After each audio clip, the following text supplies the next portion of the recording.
साथियों नमस्कार। प्रत्येक महीने की भांति इस महीने भी फेसबुक लाइव के माध्यम से लोकसभा कौशाम्बी के मन की बात में आपका स्वागत है। और इस कार्यक्रम में जुड़े हुए सभी साथियों का मैं दिल से आभार व्यक्त करता हूं, सबका अभिनंदन करता हूं। साथियों, जब आज आपसे मैं फेसबुक लाइव के माध्यम से संवाद कर रहा हूं तो मैं राष्ट्रीय नेतृत्व के निर्देश पर पश्चिम बंगाल के चुनाव में जिला बसीरहाट के 4 विधानसभा के प्रभारी के रूप में भेजा गया हूं। ये चारों विधानसभा बसीरघाट उत्तर, बसीरघाट दक्षिण, हिंगलगंज और संदेश कली, ये चारों की चारों विधानसभा इच्छामती नदी के तट पर स्थित है। इच्छामती नदी के इस पार भारत है और उस पार बांग्लादेश है। मेरा कहने का आशय है कि मैं बांग्लादेश के बॉर्डर से आज तकनीक का उपयोग करके आपसे संवाद कर रहा हूँ और आप लोगों को भी इस कार्यक्रम की बहुत इंतज़ार रहता है, बहुत उत्सुकता रहता है। तो पुनः इस फेसबुक लाइव के माध्यम से जुड़े हुए अपने सभी कार्यकर्ताओं का, अपने सभी शुभेच्छुओं का और विशेषकर लोकसभा कौशाम्बी के अपने सभी बुजुर्गों का, नौजवानों का, माताओं और बहनों का मैं स्वागत करता हूं, अभिनंदन करता हूं और उनका आभार भी व्यक्त करता हूं। यह आने वाला महीना बहुत महत्वपूर्ण है। 6 अप्रैल को पार्टी की स्थापना दिवस है, जिसको पार्टी अपने 6 बूथ पे जो पार्टी के द्वारा 6 कार्यक्रम होते हैं उनमें से एक कार्यक्रम है। तो मैं कौशाम्बी लोकसभा के जनपद कौशाम्बी के कार्यकर्ताओं से, प्रतापगढ़ के कार्यकर्ताओं से निवेदन करूंगा कि संगठन की अपेक्षा के अनुरूप और संगठन के निर्देश पर सभी बूथ पर पार्टी का स्थापना दिवस को जोर शोर से मनाएं। मैं स्वयं भी बसीरहाट के किसी न किसी बूथ पर स्थापना दिवस में अवश्य शामिल होकर पार्टी के स्थापना दिवस को मनाऊंगा। साथ ही साथ इस अप्रैल के महीने में बोधिसत्व बाबा साहब, भारत रत्न बाबा साहब डॉक्टर भीमराव अंबेडकर की 14 अप्रैल की जन्म जयंती है, जिसको लेकर राष्ट्रीय अनुसूचित मोर्चे के राष्ट्रीय नेतृत्व के द्वारा 2 कार्यक्रम अपने हाथ में लिया गया है। एक 13 अप्रैल के शाम को बाबा साहब के चित्र के सामने दीप प्रज्वलित करने का कार्यक्रम और दूसरा 14 तारीख को सभी बूथों पर बाबा साहब की जन्म जयंती के अवसर पर उनके चित्र पर पुष्पांजलि अर्पित करने का कार्यक्रम तय किया गया है। मैं पुनः देश भर के भारतीय जनता पार्टी के कार्यकर्ताओं से निवेदन करूंगा, आग्रह करूंगा कि बोधिसत्व भारत रत्न बाबा साहब भीमराव अंबेडकर की जयंती को हमको मनाना चाहिए और हम लोग बड़ी जोर शोर से मनाएंगे। और केवल मैं नहीं बल्कि पूरी भारतीय जनता पार्टी पूरी ताकत के साथ, पूरे उत्साह के साथ इस कार्यक्रम को मनाएगी। इस महीने मेरे प्रयास से जो मछली विक्रेता हैं उनको भी प्रधानमंत्री जी के द्वारा बजट में इस बार जो मछुआरे भाई हैं उनको किसान का दर्जा दिया गया था। किसान का दर्जा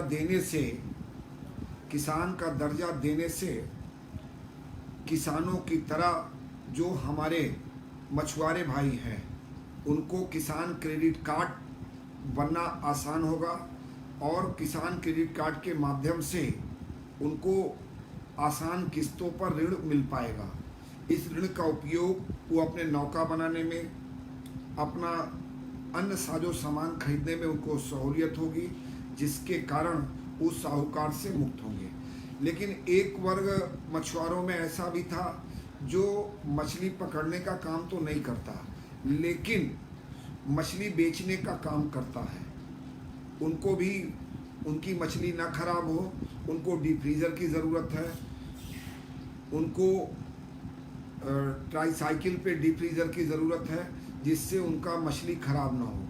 इसको लेके माननीय मुख्यमंत्री जी को मेरे द्वारा पत्र लिखा गया, उनसे मांग किया गया, उनसे निवेदन किया गया कि ऐसे मछुआरे विक्रेताओं को भी किसान क्रेडिट बनाने की सुविधा दी जाए। मैं उत्तर प्रदेश के मुखिया माननीय मुख्यमंत्री जी को बधाई दूंगा, धन्यवाद दूंगा कि मेरे अनुरोध को स्वीकार करते हुए उन्होंने जो मछली विक्रेता हैं, जो छोटे मछली विक्रेता हैं, उनको किसान क्रेडिट कार्ड से जोड़ने का और आसान किस्तों पर ऋण देने का आदेश सभी जिला प्रशासन को दे दिया है, जिसके माध्यम से अब ऐसे छोटे मछली व्यवसायियों को भी आसान किस्तों पे ऋण मिल पाएगा। साथियों, हम लोग इस कार्यक्रम में देश के यशस्वी प्रधानमंत्री जी के द्वारा जो प्रत्येक महीने के अंतिम रविवार को अपनी मन की बात करते हैं, उन चीज़ों को समाहित किया जाता है। और मुख्य रूप से यह कार्यक्रम मेरे द्वारा जो शुरू किया गया, इसके प्रेरणा स्रोत भी देश के यशस्वी प्रधानमंत्री आदरणीय नरेंद्र भाई मोदी जी के द्वारा जो मन की बात की शुरुआत की गई, उसी से प्रेरणा लेके मेरा यह कार्यक्रम विगत वर्षों से लगातार जारी है। पिछले महीने माननीय प्रधानमंत्री जी ने अपने मन की बात में कई बातों पर चर्चा की। उसमें मुख्य रूप से उन्होंने कोरोना वैक्सीनेशन को लेके देश भर के देशवासियों से आह्वान किया कि सब लोग इससे जुड़ें। और मैं भी अपने लोकसभा के सभी जो 45 साल या उससे ऊपर के लोग हैं, उनसे मैं आह्वान करता हूं कि वो सभी लोग कोरोना की वैक्सीन लगवाना सुनिश्चित करें। यह किसी के बहकावे में और किसी प्रकार के अफवाह में पड़ने की ज़रूरत नहीं है। यह वैक्सीन देश के प्रधानमंत्री जी ने स्वयं लगा ली है और बंगाल चुनाव से लौटने के तत्काल बाद मैं भी इस वैक्सीन को लगाऊंगा। यह वैक्सीन पूरी तरह से सुरक्षित है और अगर सुरक्षित होने के कारण केवल यह वैक्सीन भारत में नहीं लग रहा है, दुनिया के अनेक देश इस वैक्सीन को मांग रहे हैं। और माननीय प्रधानमंत्री जी ने दुनिया में भारत के मानव सेवा का एक उत्तम और उदाहरण प्रस्तुत करते हुए कई देशों को यह वैक्सीन दी है और सभी देशों में यह बड़े सफलतापूर्वक लग रहा है। इस वैक्सीन से आप स्वयं भी वैक्सीन लगाइए, परिवार में कोई न छूटने पाए इसकी चिंता करिए। विशेषकर भारतीय जनता पार्टी के मैं सभी कार्यकर्ताओं से और सभी समाज सेवी संगठनों से अनुरोध करूंगा कि सरकार के द्वारा यह वैक्सीनेशन शुरू किया गया है। वैक्सीनेशन सेंटर पे भारतीय जनता पार्टी के कार्यकर्ता, समाज के प्रबुद्ध लोग और सभी स्वयं सहायता ग्रुप के लोग, सभी सामाजिक संगठन, राजनीतिक संगठन, धार्मिक संगठन इस चीज़ को समाज में ज़्यादा से ज़्यादा प्रचारित और प्रसारित करें, जिससे कोई छूटने ना पाए। साथ ही साथ यहाँ पर एक बात मैं और अवश्य कहना चाहूँगा कि कोरोना दोबारा अपना पैर पसार रहा है, इसलिए हमको वैक्सीनेशन तो करवाना ही है। साथ ही साथ हम लोगों को जो कोरोना से संबंधित 2 गज की दूरी और मास्क ज़रूरी, इसका भी अनुपालन करना हम लोगों को सुनिश्चित करना चाहिए, क्योंकि कोरोना दोबारा अपना पैर पसार रहा है। हम लोग दवाई के साथ साथ हम लोग सावधानी भी बरतें हैं। तीसरी बात, माननीय प्रधानमंत्री जी ने अपने मन की बात में मधुमक्खी पालन की बात की है। माननीय प्रधानमंत्री जी 2014 से लगातार किसानों की आय दुगनी कैसे हो उस पर लगातार प्रयास कर रहे हैं। और केवल प्रयास कर नहीं रहे बल्कि किसानों की आय दुगनी करने के लिए लगातार योजनाएं बना रहे हैं। चाहे प्रधानमंत्री फसल बीमा योजना की बात हो, चाहे नीम कोटेड यूरिया की बात हो, चाहे किसान सम्मान निधि की बात हो, और चाहे किसानों की बाजार लागत जो, क्षमा चाहता हूँ, किसानों की बुआई की लागत कैसे घटे, उसको लेकर लगातार प्रधानमंत्री जी प्रयासरत हैं। बीज से बाजार तक की व्यवस्था को आसान बनाने के लिए माननीय प्रधानमंत्री जी के द्वारा प्रयास जारी है और उन्हीं का परिणाम है कि अब इस देश के किसान मजबूत भी हो रहे हैं, समृद्धशाली भी हो रहे हैं। साथियों, एक डेटा यहाँ बताना बड़ा समाचीन होगा कि जो लोग आज सदन में पारित 4 विधेयकों का विरोध कर रहे हैं, उनसे पूछा जाना चाहिए कि वो किसान को बांधे क्यों रखना चाहते हैं। जब किसी भी व्यापारी को, किसी भी उद्योगपति को अपने सामान का मूल्य स्वयं तय करने का अधिकार है, तो किसानों को अधिकार क्यों नहीं मिलना चाहिए। जब व्यापारी को, उद्योगपतियों का अपना माल कहीं भी बेचने की छूट है, तो किसानों को क्यों नहीं मिलना चाहिए। और साथियों, दुर्भाग्यपूर्ण है जिन लोगों ने आज़ाद भारत में किसानों को एक फूटी कौड़ी नहीं दिया, आज वो किसान शुभचिंतक बनने का ढोंग कर रहे हैं। और जबकि देश के यशस्वी प्रधानमंत्री जी ने पिछले बहुत कम समय में 10 करोड़ से ज़्यादा किसानों को 1,15,000 करोड़ रुपया सीधे उनके खाते में डालने का काम किया, और वही लोग आज हम लोगों पर सवाल कर रहे हैं। ये कुछ लोग हैं, इस देश का किसान पूरी तरह से देश के यशस्वी प्रधानमंत्री जी के साथ है, इसमें किसी प्रकार का कोई संशय नहीं है। माननीय प्रधानमंत्री जी ने उसी कड़ी में देश के किसानों से मधुमक्खी पालन के आह्वान किया है। आप जानते हैं कि मेड़ होती है, मेड़ पर अगर हम मधुमक्खी पालन करेंगे तो खेती के साथ साथ आय के अन्य साधन भी बढ़ेगा, जिससे किसानों की आय को दुगनी करने में बहुत आसानी होगी, सुविधा होगी। और इसके लिए सरकार पूरी तरह से हर प्रकार के सहयोग के लिए संकल्प है और लगातार प्रयास कर रही है। माननीय प्रधानमंत्री जी ने 20 मार्च को जो विश्व गौरैया दिवस है, उस पर भी सबको बधाई दिया है। हम लोग सौभाग्यशाली हैं कि आज देश में एक ऐसा प्रधानमंत्री है जो छोटी छोटी चीज़ों को भी उनके संज्ञान में है, उनके ध्यान में है, और स्वयं तो ध्यान देते ही हैं, साथ साथ देश के लोगों का भी आह्वान करते हैं इसको जागरूक करने के लिए। तो हम प्रधानमंत्री जी का आभार व्यक्त करते हैं। हम लोग गौरैया के महत्व को तो जानते थे, लेकिन विगत कुछ वर्षों से हम लोग भूलते से जा रहे थे, लेकिन माननीय प्रधानमंत्री जी ने याद दिलाया और देश का आह्वान किया, इसलिए माननीय प्रधानमंत्री जी का कोटि कोटि अभिनंदन। साथियों, देश की आज़ादी की 75वीं वर्षगांठ देश मनाने जा रहा है। माननीय प्रधानमंत्री जी इसको लेके बहुत उत्साहित है कि देश की जो युवा पीढ़ी है, जो देश की नई पीढ़ी है, वो इस बात को जाने कि देश की आज़ादी कितने लंबे संघर्षों के बाद, कितने कुर्बानी के बाद हमको मिली है। इसलिए माननीय प्रधानमंत्री जी के नेतृत्व में 75 सप्ताह पहले अमृत महोत्सव का शुरुआत किया गया है, और प्रदेश की सभी सरकारें और भारतीय जनता पार्टी का पूरा संगठन इसको बड़े उत्साह के साथ मनाएगा। मैं कौशाम्बी लोकसभा के अपने सभी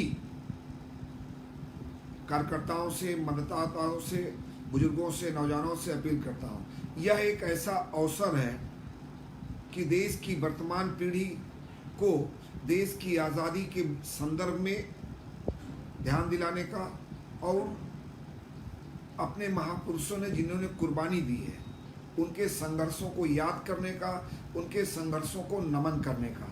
वैसे साथियों, आप सभी जानते हैं मेरे द्वारा कौशाम्बी विकास परिषद के गठन के बाद 4 कार्यक्रम हाथ में लिया गया था। पहला, कौशाम्बी के स्थापना दिवस 4-5 अप्रैल को कौशाम्बी महोत्सव। दूसरा, 9 अगस्त क्रांति दिवस पर वीरांगना दुर्गा भाभी की जन्मभूमि शहजादपुर में शहीदों का सम्मान। साथियों, हम लोग सौभाग्यशाली हैं कि वीरांगना दुर्गा भाभी मेरी कौशाम्बी लोकसभा से उनका जन्म स्थान है, वो वहाँ से आती हैं, और इन्हीं के माध्यम से हम लोग कौशाम्बी लोकसभा में रहने वाले जो स्वतंत्रता सेनानी हैं, उनका परिवार है, और जो अपने वीर सैनिक आज भी देश की आन बान और शान के लिए, देश की सुरक्षा के लिए अपने प्राणों की आहुति देते हैं और देश सेवा में अपने को कुर्बान करते हैं, ऐसे सभी परिवारों को याद करने का कार्यक्रम मेरे द्वारा 9 अगस्त क्रांति दिवस पर दुर्गा भाभी के जन्मभूमि शहजादपुर में आयोजित किया जाता है। इस कार्यक्रम में कई लोग आ चुके हैं, चाहे माननीय रक्षा राज्य मंत्री माननीय जनरल हो, माननीय केशव भाई हो और अनेक नेतागण वहाँ आ चुके हैं। और हम लोग इस बार भी 9 अगस्त क्रांति दिवस पर जिला प्रशासन के द्वारा जो टीम गठित की गई है अमृत महोत्सव के लिए, मैंने उसमें कार्यक्रम सम्मिलित करा दिया है। मैं अपने प्रभारी मंत्री जी का भी आभार व्यक्त करूंगा कि जब यह अमृत महोत्सव के कार्यक्रम को लेके बैठक हो रही थी तो मेरे सुझाव को, मेरे प्रस्ताव को उन्होंने स्वीकार किया और मैं अपने माननीय तीनों विधायकों को, माननीय संजय गुप्ता जी को, माननीय शीतला भाई को और माननीय लाल बहादुर जी को भी आभार व्यक्त करूंगा। सब लोगों ने मेरे इस प्रस्ताव का समर्थन किया और जिला प्रशासन को भी मैं आभार व्यक्त करूंगा, उन्होंने अमृत महोत्सव में इस कार्यक्रम को सम्मिलित किया। तो हम लोग पूरे उत्साह के साथ 9 अगस्त को वीरांगना दुर्गा भाभी के जन्मभूमि पर इस कार्यक्रम को आयोजित करेंगे। कौशाम्बी जनपद में वीरांगना दुर्गा भाभी के साथ साथ मियाँ लियाकत अली जी का भी जन्मभूमि है। मैंने उनके परिवार से संपर्क किया था कि आप लोग भी कोई स्थान बताइए जहाँ पे उनके सम्मान में, उनके याद में कोई स्मारक बनाया जा सके। और अभी भी मेरा प्रयास जारी है कि मोहम्मद लियाकत अली के यादगार में कुछ न कुछ बनना चाहिए, क्योंकि इन महापुरुषों ने देश की आज़ादी में अपना सर्वस्व न्यौछावर किया है। साथियों, इस महीने कार्यक्रम में हम लोग केंद्र सरकार के द्वारा जो 1 महीने में कोई विशेष काम किया जाता है तो उसको लेके प्रधानमंत्री जी का सपना है, उसको पूरा करने के लिए मेक इन इंडिया कार्यक्रम की शुरुआत की गई। और माननीय प्रधानमंत्री जी ने, माननीय रक्षा मंत्री जी ने स्पष्ट रूप से निर्देश दिया था कि अब रक्षा के साजो सामान अधिकतर स्वदेश में निर्मित हो, इसके लिए प्रयास किया जाएगा। और बाकायदा भारत सरकार ने इसके लिए एक सूची जारी की थी, जिसकी इस सूची के सारे सामान अब विदेश से नहीं खरीदे जाएंगे बल्कि देश में निर्मित कंपनियों के द्वारा खरीदे जाएंगे। भारत सरकार ने उसी चीज़ को आगे बढ़ाते हुए 4960 एंटी टैंक मिसाइल खरीदने का समझौता भारत डायनेमिक्स लिमिटेड के साथ किया है। यह पूरी तरह से मेक इन इंडिया प्रोग्राम के तहत बना है, पूर्ण रूप से स्वदेशी है। साथियों, इसी के साथ इस कार्यक्रम में हम लोग कौशाम्बी में किए गए कार्य की भी चर्चा करते हैं।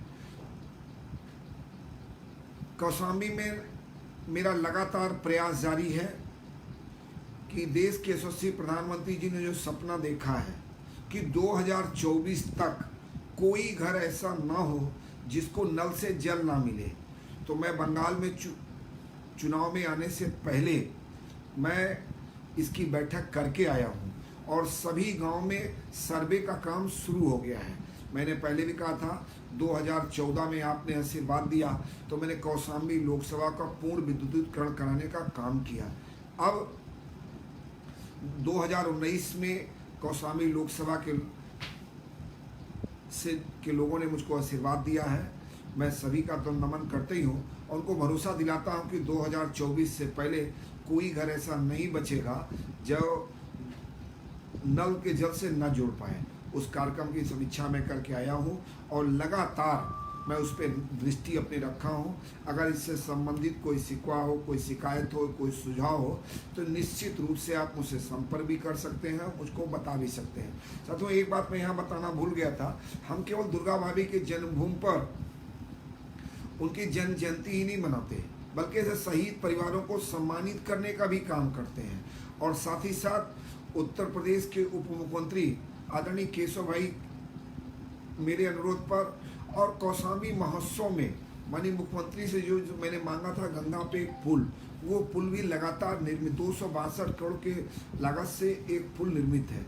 आदरणीय केशव जी ने उत्तर प्रदेश के उप मुख्यमंत्री ने उसको स्टेट हाईवे भी से भी जोड़ने के लिए स्टेट हाईवे घोषित कर दिया है। तो निश्चित रूप से इससे पुल की उपयोगिता भी बढ़ेगी और शहजादपुर वैसे पहले भी व्यापार का मुख्य केंद्र रहा है। इस पुल के बन जाने से और स्टेट हाईवे घोषित हो जाने से वो पुनः एक बड़ा व्यापारिक केंद्र के रूप में उभर के सामने आएगा।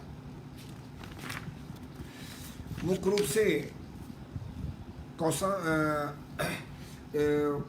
इस कार्यक्रम में हम लोग जो कौशाम्बी में दुखद घटनाएं घटती हैं उनको भी सम्मिलित करते हैं। उसी कड़ी में 24 मार्च को उदयहीन बुजुर्ग के अपने एक सैनिक अजीत शुक्ला जी शहीद हो गए, जो राजस्थान के गंगानगर में सैन्य अभ्यास के बाद यूनिट लौट रहे थे। रास्ते में जिप्सी पलटने के बाद आग लग गई जिसमें अजीत शहीद हो गए। ऐसे शहीद को मैं नमन भी करता हूं और बंगाल चुनाव के बाद मैं घर पे जाके उनको नमन भी करूंगा। ऐसे दुखद घड़ी में पूरा देश और कौशाम्बी लोकसभा का एक एक बच्चा इस शहीद परिवार के साथ खड़ा है। हम ऐसे शहीद को नमन करते हैं। साथ ही साथ इस कार्यक्रम में हम लोग महीने भर में जो दुर्घटनाएं होती हैं उसको सम्मिलित करते हैं। उसके पीछे जो उद्देश्य है उसके पीछे उद्देश्य है कि यातायात के नियमों को लोगों को याद दिलाएं, यातायात नियमों का पालन कराएं, जिससे दुर्घटना को बचाया जा सके और दुर्घटना से होने वाली क्षति को भी हम बचा सकें। कौशाम्बी में 11 मार्च को कानेमई अजवा के हरिश्चंद्र मौर्य जी, जिनकी आयु 60 वर्ष थी, ट्रक की टक्कर से मौत हो गई। 11 मार्च को ही गांव कसिया पूरब मूरतगंज के गुड्डू पुत्र भोला, जिनकी उम्र मात्र 22 वर्ष थी, सांप के काटने से मौत हो गई। गांव अंतामऊ मानिकपुर 11 मार्च को ही राधा पुत्री अनमोल भारती, जिसकी उम्र मात्र 10 साल थी, और बेगम पुत्री प्रताप भारती, जिसकी उम्र 12 वर्ष थी, दोनों बच्चों की गंगा नदी में डूबने से मौत हो गई। 18 मार्च को रसूलपुर गिरसा चिल्ला कोखराज के महेंद्र यादव पुत्र कमलेश यादव, उम्र 19 वर्ष, डीसीएम की टक्कर से मौत हो गई। 21 मार्च को सराय स्वामी फतुहाबाद तहसील कुंडा श्यामलाल निर्मल, जिनकी उम्र 50 वर्ष थी, थ्रेसर में फंसने से उनकी मौत हो गई। 21 मार्च को बभन टोला कड़ा में गोलू पुत्र स्वर्गीय अजय वर्मा गंगा नदी में डूबने से मौत हो गई। 27 मार्च को मुबारकपुर टेवा के रहने वाले अजीत पुत्र समई लाल, उम्र 23 वर्ष, एवं विकास पुत्र राधेश्याम, उम्र 15 वर्ष, बाइक पर सवार दोनों के ट्रक की टक्कर से मौत हो गई। 28 मार्च को अजवा के निवासी मुन्ना पुत्र शिव सिंह, उम्र 35 वर्ष, पिंटू पुत्र अमर सिंह, उम्र 38 वर्ष, दोनों व्यक्तियों की तेज रफ्तार की टक्कर से मौत हो गई। 29 मार्च को फरीदपुर सुधवर कसेदा के अजय पुत्र दिनेश साहू, जिस बच्चे की उम्र मात्र 4 वर्ष थी, तालाब में डूबने से मौत हो गई। 29 मार्च को खोपा सराय के सुशीला पुत्री संतलाल सरोज, जिनकी उम्र 40 वर्ष थी, दिव्यांग सुशीला जी का पर पेड़ की डाल गिरने से मौत हो गई। इन जो मौतें हैं साथियों, अगर आप गौर करें तो हम सभी को बचाया जा सकते थे। अगर माँ बाप जागरूक होते, इन अबोध बच्चों को स्नान करने न जाने देते, तो शायद हम इन बच्चों की जान बचा सकते थे। और जो दुर्घटना में मृत्यु हुई है, दुर्घटना में अधिकतर जब मृत्यु होती है, मैं पूरी तरह से तो नहीं कह सकता, लेकिन अधिकतर मौत तब होती है जब हम यातायात नियमों का पालन नहीं करते। लेकिन यदि यातायात नियमों का हम पालन करें तो निश्चित रूप से ऐसी दुर्घटनाओं से हम बच सकते हैं। मैं पहले भी कह चुका हूँ, देश में प्रत्येक वर्ष लगभग 5 लाख लोगों की दुर्घटना से मृत्यु होती है, जिसको लेके भारत सरकार चिंतित भी है। और माननीय गडकरी जी ने बयान भी दिया था पार्लियामेंट में, इसको लेके उन्होंने एक नए कानून भी बनाए हैं, जिससे इन दुर्घटनाओं को रोका जा सके। हम सभी के प्रयास से यातायात के नियमों का पालन करके हम इन घटनाओं से बच सकते हैं और ऐसे दुखद घड़ी में इन परिवार के सभी लोगों को ऐसी दुखद पीड़ा सहने की क्षमता परमात्मा दे। और मैं परमपिता परमेश्वर से प्रार्थना करता हूँ कि ऐसे सभी पूर्ण आत्माओं को अपने श्री चरणों में स्थान दे। कार्यक्रम के अंतिम चरण में हम लोग जो लोग फेसबुक लाइव के माध्यम से जुड़ते हैं, सुझाव देते हैं, या जो कुछ लोग पत्र भेजते हैं, कुछ लोग मेल करते हैं, उसमें कुछ प्रमुख सुझावों को हम लोग इसमें सम्मिलित करते हैं। इसमें सबसे पहले मैं सम्मिलित करूंगा दिनेश कुमार प्रजापति। उन्होंने कहा है जिन गरीबों के घर नहीं बने हैं उनके बारे में थोड़ा चिंता करें। निश्चित रूप से प्रधानमंत्री जी ने निर्णय लिया है, प्रधानमंत्री जी का सपना है कि 2022 तक ऐसा कोई ना हो जिसके घर पक्का छत ना हो। उसके लिए बार बार सर्वे कराया गया और नई सूची बन के तैयार है और नई सूची में से पैसा आना शुरू हो गया है। कुछ लोगों को प्रथम किस्त मिल गई है। हम लोगों का प्रयास है कि कोई गरीब छूटने ना पाए। दूसरे जमीन जाफरी जी हैं, उन्होंने कहा है असदुल्लापुर रोही के दरगाह शरीफ में हैंडपंप की सुविधा करवा दीजिए। असदुल्ला जी अभी सांसद निधि बंद है। एक मैं आपका नोट कर लिया हूँ, जैसे ही सांसद निधि शुरू होती है मैं वहाँ पर एक हैंडपंप लगवाने का काम करूँगा। ऐसे ही सूरज सोनकर जी हैं जो बेरोजगार मजदूरों के लिए रोजगार की चिंता कर रहे हैं। सूरज जी, अगर आपके पास कोई मजदूर है जो बेरोजगार है तो उनको निश्चित रूप से मनरेगा में उनका कार्ड बनवाइए, और अगर कार्ड बनवाने में कोई दिक्कत हो तो हम लोगों को उसकी सूचना दीजिए। साथ ही साथ माननीय प्रधानमंत्री जी ने जो नगर पंचायत के अंतर्गत रहते हैं उनको स्वनिधि योजना के तहत आसान किस्तों पे ऋण देने की बात की गई है। तो अगर इस तरह को किसी को ऋण की आवश्यकता है तो नगर पंचायत में जाके अपना रजिस्ट्रेशन करवा ले। तीसरा, श्रमिक रजिस्ट्रेशन, जो गरीब हैं, मजदूर हैं, उनसे मैं निवेदन करूंगा, सूरज जी आपसे भी आग्रह करूंगा कि ऐसे सभी लोगों का आप लोग श्रम में रजिस्ट्रेशन कराएं जिससे कि इनको सरकार की योजनाओं का लाभ मिले। तीसरा, रजत कुमार जी, उन्होंने सुझाव दिया जिस प्रकार फेसबुक के लाइव के माध्यम से आप मन की बात ठीक है तो उसमें बाबागंज विधानसभा के लोगों से बात करें। रजत जी, विधानसभा वाइज किया नहीं जा सकता, लेकिन विधानसभा में अगर कोई बात करना चाहता है तो आप उनकी व्यवस्था करिए, आपसे माध्यम से हम उन लोगों से बात करेंगे। दूसरा, पद्माकांत पांडे जी लिखा है बैंकों को निजीकरण को दुष्प्रभाव को समझना चाहिए। निश्चित रूप से सरकार इसको लेके सजग है और सरकार जो भी कदम उठा रही है बहुत ही जांच परख के उठाएगी।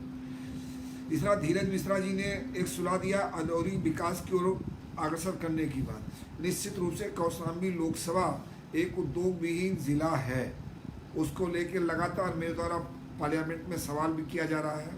माननीय प्रधानमंत्री जी से, माननीय रक्षा मंत्री जी से हम लोग निवेदन भी कर रहे हैं, आग्रह कर रहे हैं कि जो डिफेंस कॉरिडोर बन रहा है जो बुंदेलखंड तक आया है उसको कौशाम्बी होते प्रयागराज तक जोड़ा जाए। और इस संदर्भ में मेरी श्रीमती रीता बहुगुणा जी से और श्रीमती सांसद केसी देवी पटेल जी से भी संपर्क में हुआ। हम तीनों लोग रक्षा मंत्री जी के पास भी गए थे और हम लोग प्रयास कर रहे हैं कि वो जो डिफेंस कॉरिडोर है जो बुंदेलखंड तक आया है वो चित्रकूट होते हुए प्रयागराज आए। साथ ही साथ विकास कुशवाहा जी ने कहा है यूपीएसएससी की सारी भर्तियां 5 वर्षों के एग्ज़ाम नहीं है, इस विषय को पार्लियामेंट में उठाएं। निश्चित रूप से आपका सुझाव बहुत सकारात्मक है और अगली सेशन में इस बात को मैं पार्लियामेंट में उठाऊंगा। मैं पुनः आप सबका बधाई देते हुए एक दुखद समाचार देना चाहता हूँ। मेरे बहुत ही करीबी मेरे मित्र और वर्तमान में काशी क्षेत्र के क्षेत्रीय महामंत्री और निवर्तमान कौशाम्बी के जिलाध्यक्ष भाई संतोष पटेल जी के माता जी का कल निधन हो गया है। वो लगभग 2 सप्ताह से ऊपर से कोमा में थी, और 2 सप्ताह से ऊपर से कोमा में थी। उनको बहुत कष्ट था। भगवान उनकी आत्मा को शांति दे, और मैं संतोष पटेल और उनके परिवार को ऐसी दुखद घड़ी में सहने की क्षमता दे। लेकिन मैंने एक चीज़ जो देखा है कि जिस तरह से संतोष पटेल और उनकी पत्नी ने और पूरे परिवार ने ऐसे संकट की घड़ी में अपनी माता का सेवा किया है, और जितनी लगन से सेवा किया है वो सीखने लायक है, हम लोगों को प्रेरणादायी है। निश्चित रूप से ऐसे दुखद घड़ी में, क्योंकि संतोष पटेल मेरे व्यक्तिगत रूप से मेरे मित्र भी हैं, मेरे छोटे भाई हैं। मेरा दुर्भाग्य है कि बंगाल में चुनाव के कारण मैं सम्मिलित नहीं हो पाया, लेकिन मैं यहाँ से जाने के बाद तत्काल उनके घर जाऊँगा। भगवान उनकी आत्मा को शांति भी दे, अपने श्री चरणों में स्थान दे, ऐसी प्रार्थना करता हूँ। और इस कार्यक्रम में जुड़े हुए सभी साथियों का अभिनंदन करता हूँ, और उनको निवेदन करता हूँ कि ज़्यादा से ज़्यादा इस कार्यक्रम के विषय में लिखिए, क्योंकि आपका जो सुझाव है वो हमको निर्णय लेने में आसानी होती है। कौशाम्बी लोकसभा के उत्थान और विकास में सहयोगी होती है। आप ही लोगों के सुझाव पे मेरे द्वारा कौशाम्बी के लोकसभा के बेरोजगारों को जो स्वरोजगार लगाना चाहते हैं उनको लोन दिलाने के लिए हम लोगों ने एक अभियान शुरू की है। प्रथम चरण में बहुत अच्छी सफलता मिली है। आगे और ये कार्यक्रम चलता रहेगा। जिन लोगों का लोन सैंक्शन होकर बैंक गया है, उनको बैंक में अभी तक नहीं हो पाया है, उनको हतोत्साहित होने की ज़रूरत नहीं है, निराश होने की ज़रूरत नहीं है। बंगाल चुनाव के बाद मैं आता हूँ, मैं बैंक अधिकारियों को बुलाता हूँ, जिलाधिकारियों को बुलाता हूँ, और जितने पात्र लोग हैं सभी को दिलाऊंगा। क्योंकि कौशाम्बी में स्वरोजगार कैसे बढ़े, ये मेरी प्राथमिकता है, क्योंकि स्वरोजगार ही हमारी गरीबी, बेरोजगारी और पिछड़ेपन को दूर कर सकता है। इसलिए आपके सुझाव बहुत महत्वपूर्ण होते हैं। आपसे निवेदन करता हूँ, आप स्वयं तो जुड़े हुए हैं, लोगों को भी जोड़िए, स्वयं भी सुझाव दीजिए, लोगों को भी सुझाव देने के लिए प्रेरित करिए। और आप सबसे अंतिम निवेदन करते हुए, पूरी भारतीय जनता पार्टी इस समय बंगाल के चुनाव में सक्रिय है। आप यहाँ नहीं आ सकते, लेकिन आप जहाँ हैं वहीं से बैठे बैठे बंगाल में अपने जो भी नातेदार हैं, रिश्तेदार हैं, परिचित हैं, उनको प्रेरित करिए। बंगाल में परिवर्तन की लहर बह रही है। लोग दीदी से मुक्ति चाहते हैं, क्योंकि पिछले 10 सालों में उन्होंने बंगाल को पूरी तरह से बर्बाद किया है। बंगाल में जिस परिवर्तन के लिए लोगों ने ममता दीदी को चुना था, वो लोग अपने को ठगा महसूस कर रहे हैं, वो लोग निराश हैं, यहाँ का युवा हतोत्साहित है। इसलिए बंगाल में परिवर्तन की आंधी चल रही है। मैं आपसे निवेदन करूंगा कि आप लोग जहां हैं वहीं से सोशल मीडिया के माध्यम से, अपने जानने वालों के माध्यम से संपर्क करिए, तो आपको अंदाज़ा भी लगेगा कि यहाँ कैसी लड़ाई चल रही है। ये दुर्भाग्यपूर्ण है कि लोकतंत्र में हिंसा का कोई स्थान नहीं है, लेकिन जब दीदी चुनाव हार रही है तो दीदी पूरी तरह से हिंसा पे उतारू है। मैं यहाँ के भारतीय जनता पार्टी के बंगाल के कार्यकर्ताओं को नमन करता हूँ, प्रणाम करता हूँ कि ऐसे हिंसा के वातावरण में भी 150 से ऊपर कार्यकर्ताओं के कुर्बान होने के बावजूद यहाँ के कार्यकर्ताओं के उत्साह में कमी नहीं है। न वो डरे हैं, न झुके हैं और न दबे हैं, लगातार काम कर रहे हैं। और उन्होंने संकल्प लिया है कि 2 मई को दीदी की विदाई तय है। इसलिए साथियों, मैंने भी नारा दिया है, 2 मई दीदी गई। इसलिए आप सभी से इस सहयोग की अपेक्षा के साथ कि आप जहां हैं अपने स्तर से लगातार प्रयास करिए कि बंगाल में भाजपा की सरकार बनना ज़रूरी है। भाजपा में हम सरकार केवल सत्ता परिवर्तन के लिए नहीं चाहते हैं, बंगाल में सरकार हम व्यवस्था परिवर्तन के लिए चाहते हैं। आप बंगाल में यदि आपके नातेदार और रिश्तेदार हो और जो अपने सोर्सेज हो या सोशल मीडिया है या मीडिया है, उस पर आप देखिए कि बंगाल में पिछले लंबे समय से जो सीपीएम और कांग्रेस की सरकार ने किया, उसी चीज़ को दीदी ने आगे बढ़ाया, जिसके कारण आज बंगाल विस्फोट के मुहाने पे खड़ा है। आज बंगाल जिसका इतना गौरवशाली और वैभवशाली इतिहास है, आज वो पूरी तरह से अस्त और व्यस्त है। अगर अब हम लोगों ने बंगाल के लिए बंगाल में सरकार नहीं बनी, बंगाल में राष्ट्रवादी की सरकार नहीं बनी, तो आने वाले दिन में बंगाल के विषय में आपको अच्छी सूचनाएं नहीं प्राप्त होंगी। इसलिए मेरा निवेदन है कि आप लोग स्वयं बंगाल के चुनाव में जहाँ पर है, बार बार करा, जहाँ पर है, जैसे हैं, नातेदारों से, रिश्तेदारों से, परिचित से, सोशल मीडिया के माध्यम से दीदी के कुशासन को उजागर करिए, दीदी के कुशासन को लोगों के सामने लाइए। कितना दुर्भाग्यपूर्ण है कि केंद्र की जो योजनाएं हैं गांव गरीब किसानों के लिए, वो ममता दीदी उनको लागू नहीं करना चाहती, उनको लागू नहीं करती। देश भर के किसानों को किसान सम्मान निधि का लाभ मिल रहा है, लेकिन बंगाल के किसानों को नहीं मिल रहा है। देश भर के गरीब लोगों को पक्का मकान मिल रहा है, लेकिन बंगाल के गरीबों को नहीं मिल रहा है। क्यों? उनका अपराध क्या है? क्या वो बंगाल के हैं इसलिए? तो देश के यशस्वी प्रधानमंत्री जी ने कभी कोई भेदभाव नहीं किया, न कोई जात के आधार पे, न धर्म के आधार पे, न संप्रदाय के आधार पे। जो गरीब है, पात्र है, उसको योजना का लाभ मिलना चाहिए, लेकिन दीदी की वजह से नहीं मिल रहा है। इसलिए बंगाल के चुनाव में आप सभी का आह्वान करते हुए, आप सभी का पुनः आभार करते हुए आपको धन्यवाद करता हूँ। जय हिंद, जय भारत।